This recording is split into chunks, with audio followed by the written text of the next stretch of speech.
What's up, y'all? One Piece One Life here, and guys, the Wano country really gave us a lot of material to work with, right? A lot of great material to work with. I mean, some of my favorite moments from the entire series come from Wano. I mean, I even made a whole video a few weeks ago just talking about how Wano country had some of the best moments, which I'll link up here. You can watch it here. Watch it before this one. I'm sure you'll love it.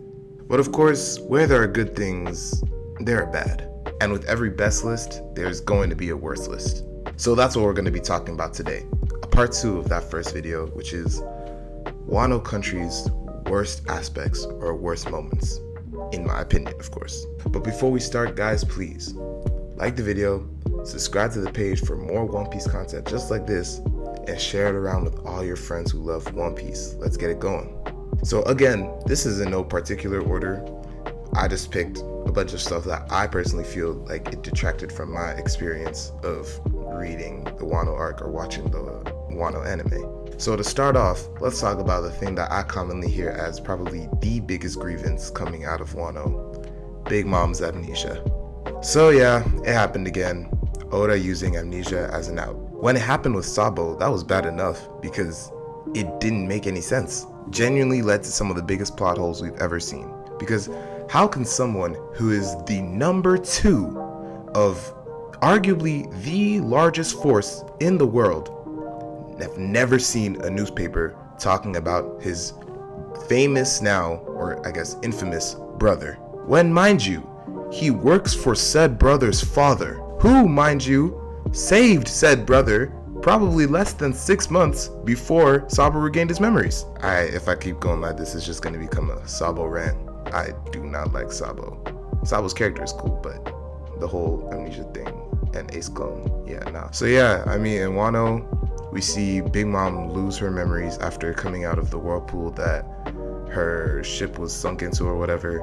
She was on the beach and she lost her memories, and that gave us the Olin persona, where she befriended Otama and somehow was only motivated by food, which is not unlike Big Mom, but not remembering like what Chopper looked like when Chopper was in her territory, invaded her territory, is crazy. Why did I not like it?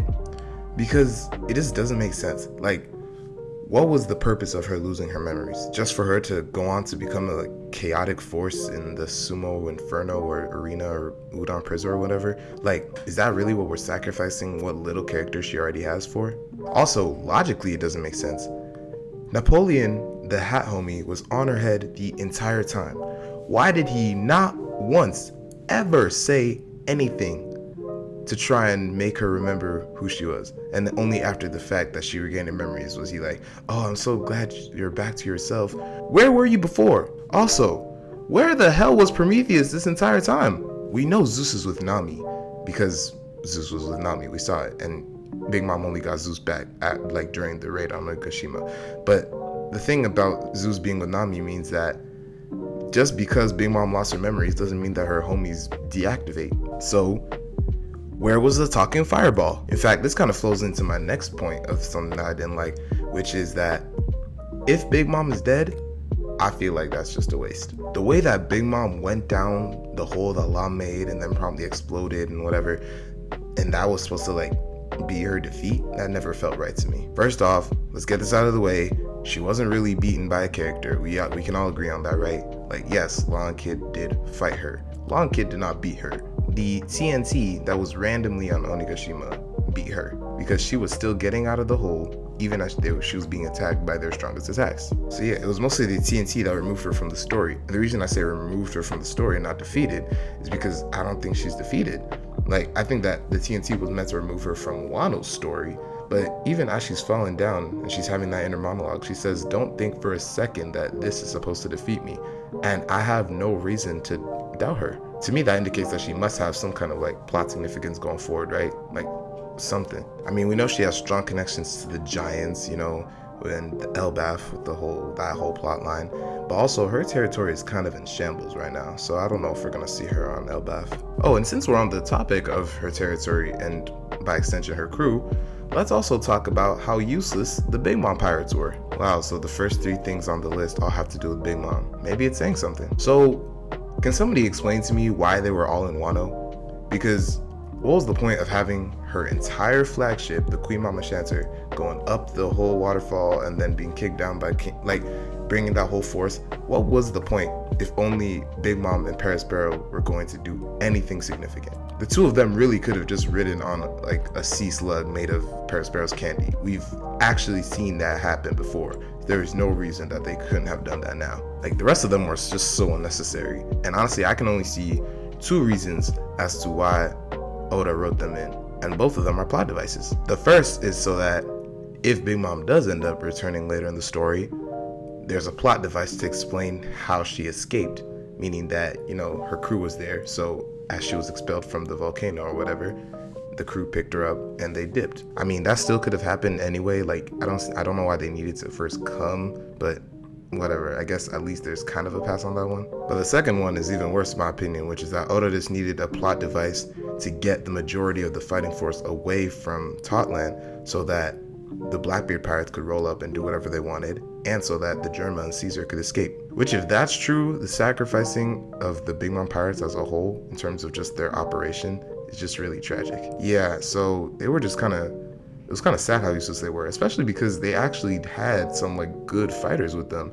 I mean, Smoothie was there, Daifuku, it was a solid team. Now, for something more related to Kaido's crew than Big Mom's, let's talk about why not one person on Kaido's crew seemingly had or used Devil Fruit Awakening. Now, the reason I say seemingly is because we just don't know. It is at least possible that at least Kaido could have been awakened, because the forms that we see him go into are slightly different than his regular hybrid form that we see him in, at least at the beginning. But my thing about why this is a problem is because ever since Gear 5, and now we've been seeing it a lot on Egghead, every time that there's a Zoan awakening, they have that like cloud ribbon thing going around their shoulders that Luffy's Gear 5 first showed us, right? Because you have Gear 5, obviously, then you have Lucci, you have Kaku, you even have like Saint J, though we don't really know what's going on with J, but still. So if that is the indicator,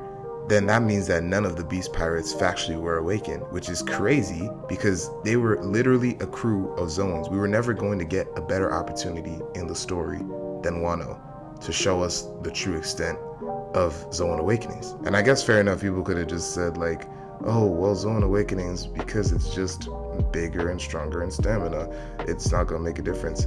But I mean, still, for them to not be awakened, and then for Lucci and Kaku to be awakened, just doesn't make sense to me. But again, we don't know, because again, Oda very well could have just only had the idea to show them or show Zoan Awakenings like that after Luffy, and since all the other fights had concluded before that, he just hadn't thought of it before. So really could have had some amazing awakenings with King and Queen, but nah.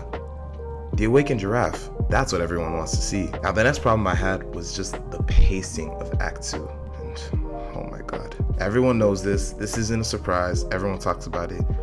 Act 2 in particular, the pacing was atrocious. I mean, it was so slow and draggy that I was at times literally praying for the curtain close. You know that curtain close that signified the end of each act? I was like, please let this be the chapter where that curtain close is happening. Now, don't get me wrong. Act 2 had some really great moments. Zoro versus Killer, Zoro and Sanji saving Toko, Yasui's death, Big Mom versus Kaido. But overall, the whole like running around Wano and doing all of these little side quests, and then especially the Sumo Inferno stuff with Queen and Udon Prison, I feel like all of that could have just been told in such a much more like concise way. Now, my next problem has to do with one Straw Hat in particular, and that's Frankie and his fight with Sasaki. Now, I get it. Not every Straw Hat is going to be important in every arc. Not every Straw Hat is going to have the same level of influence as other Straw Hats will. But in an arc like Wano, which is very much so like Enies Lobby, at least the Onigashima portion, where every Straw Hat is doing something in their own way or getting a power up in their own way, I don't think there's any reason why Frankie shouldn't have shown us a new move to defeat Sasaki. Frankie ended the fight with Radical Beam, which first of all, he's been using Radical Beam since Fishman Island. Like, learn something new. But on top of that, I don't think that Radical Beam should have been able to take out Sasaki, which boasts, I mean, it's an ancient Zoan that boasts the highest defense of all ancient Zoans as a Triceratops, and it's taken out by Radical Beam. But even if the Radical Beam still did damage, why was it the factor that took Sasuke out? Like, why didn't we not see anything else? I mean, we could have seen some different things with the General Frankie, or we could have seen Frankie himself show off some new weapons that he incorporated since being in Wano. You know a power-up that would have been excellent for Frankie to get? Sea Stone bullets. Do you know where the primary mines of Sea Stone are in the world? The country that Frankie's been on for at least 2 months. I mean, even the stakes of the fight itself didn't feel like real. There was no stakes because, okay, he destroyed the General Frankie. Oh no. Frankie rebuilt the entirety of the Frankie Shogun off screen. I mean, I can only hope that it's because he's gonna get some sort of upgrade during the current Egghead arc. But the way things are going right now, I'm not holding my breath. Yeah, so everyone knows that these were gonna be problems too. Izo and Ashura's deaths versus Kinemon and Kiku's still being alive. First of all, let's get this out of the way. Everyone agrees. Kiku and Kin had so much more stakes and reason to die. Am I saying I wanted them to die? No, because I don't want anyone to die. Like, I mean, they're all good characters. But would their deaths have served the story much better than the deaths that we got? Absolutely. I mean, we were much closer to the two of them, especially Kinemon, who we've been with since Punk Hazard. Their dedication to Momo and like them wanting to put their lives on the line for him, for the future of their country, and that would have been like the deaths that Momo would have had to like literally grow up from, because those are like some of the two closest people to him. Kinemon was literally like his father figure after Odin died. But instead, what did we get? Because Law apparently didn't reattach Kinemon's body properly during Punk Hazard, which, mind you, happened months ago from where the current story is, or at least from when this event happened. I still call BS on that, by the way, because like I said, it happened months ago. There's no way that Kinemon not once couldn't feel his body shifting because of that. But yeah, somehow Kinemon survived. Somehow Kiku survived being ran through by a blade. But then on the other hand, who dies? Ashura Doji and Izo,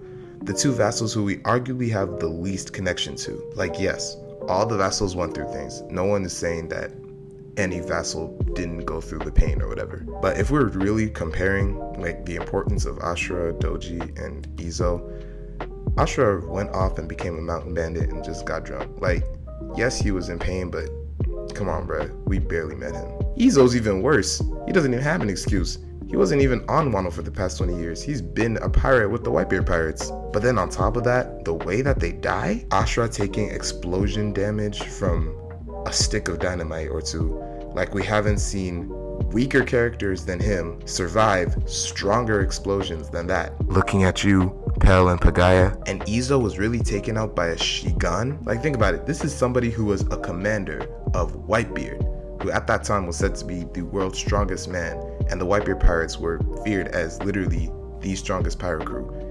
Izo was a commander on that crew, and he was taken out by a Shigan. Somebody doing this to his chest. To me, I just feel like their ends were not justified enough. To me, this is really just truly wasted potential, because like I said, it's just Oda wanting to have the narrative impact of a death scene without actually killing off somebody whose death would have best been served. But speaking of characters who should have died once and somehow kept being okay till the end, let's talk about Kanjuro. More specifically, how Kanjuro just kept reviving. I can't lie to you. To me, Kanjuro's entire plotline was irrelevant. Like, okay, learning that he was the traitor was interesting.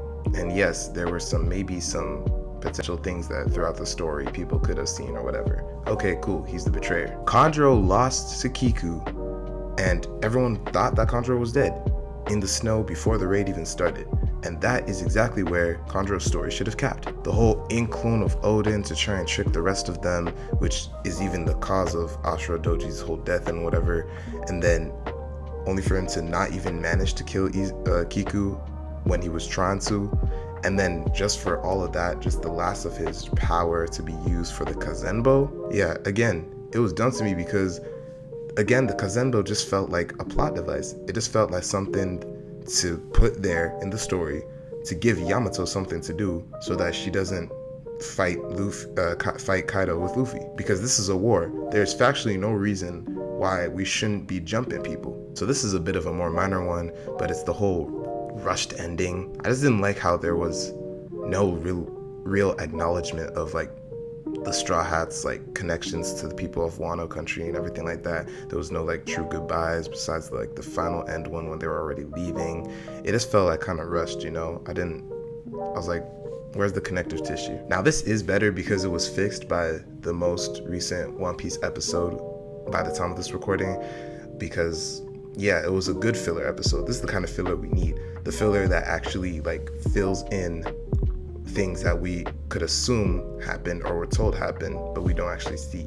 If they need filler, do more like that. Now, the last thing that I'm going to talk about has to be Ryokyugu's whole introduction and his plan. Like, obviously, I like it because of what it did for Shanks' character and also what it did for Luffy and the other's character growth, showing that they weren't worried at all because they were confident enough in the fact that they could be him, which is why they were just looking on from like the mountaintop or whatever. But for Green Bull's own character, like, for real, what was his plan? He was really planning on just waltzing into the country and taking on the entire alliance. Let's review everyone who he would have had to fight before he even gets to Luffy. All of the Scabbards, which he kind of did. Momo, which he kind of did. Yamato, who was not serious in the slightest when they fought. Kid, Killer, Law, Jinbei, Zoro, Sanji, not to mention the rest of the Straw Hats, Kid Pirates and Heart Pirates.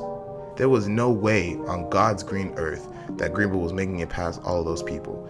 And even in the 1 in a bajillion chance that he did, he is not boxing with Gear 5 Luffy. Then after all that happened, just for it to not matter because he was absolutely embarrassed by Shanks, who, mind you, wasn't even on the island and still managed to scare him away. Like, when you think about it, Green Bull was just a sacrificial pawn to promote Film Red. Oh, Admiral stocks were so down that chapter. Y'all Admiral fans better thank God that Aokiji was putting in work against Garp, and that Kizaru was doing at least fairly well against Gear 5 Luffy. Because if not, there just simply would have been no contest. Like, it's at Yonko over Admirals all day. I still believe that, but at least it's slightly closer. I don't know, Yonko versus Admirals, that's a talk for another time. But yeah, guys, that's my list of things that I really did not like about Wano Country. But what did you not like?